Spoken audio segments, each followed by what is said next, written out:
Hello, I'm here at the Consorzio di Brunello di Montalcino, and I just want to explain how we do our tasting. The Consorzio is based here in the center of Montalcino, and they collect all the samples from all the producers so that we can taste them. As you can see, they have our tasting set up for us. The samples come here, and then Maria Grazia, who's been helping me, organizes them all for Wine Enthusiast and for other magazines that are also requesting the tasting. They send 2 bottles of each wine, so that if one is corked or if there's something wrong with it, we have a second bottle. Then you follow through here, and this is the tasting room. As you can see, these are all the samples they've sent. We have about 120 or so samples of Brunello di Montalcino 206. And then starting here, we have Brunello di Montalcino 206 vineyard selections. And then we have some 205 reservas. As you can see, all the bottles are covered and numbered, and they'll be tasted. And then we'll take the covers off at the very end to see who got the high scores.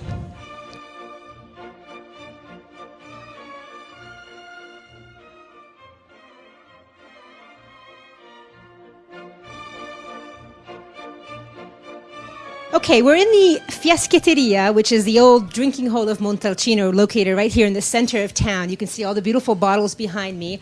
I've just finished tasting all the 206 Brunellos, and I wanted to give a couple of impressions of my thoughts of the vintage. In terms of an evaluation of the vintage, I know that the Consorzio has awarded the 206 vintage 5 stars, which is the maximum number of stars available for Brunello. For my scale, on the Wine Enthusiast 100-point scale, I think the 206 is a 92 or 93-point vintage. It's definitely in the excellent range.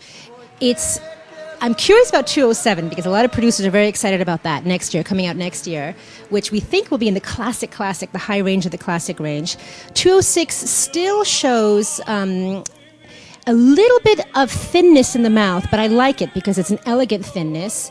And what really sets it apart is that we finally have unity between the producers, because I think you could argue that in years past there were 2 very distinct styles, really big wines and really thin wines, the modern wines and the traditional wines.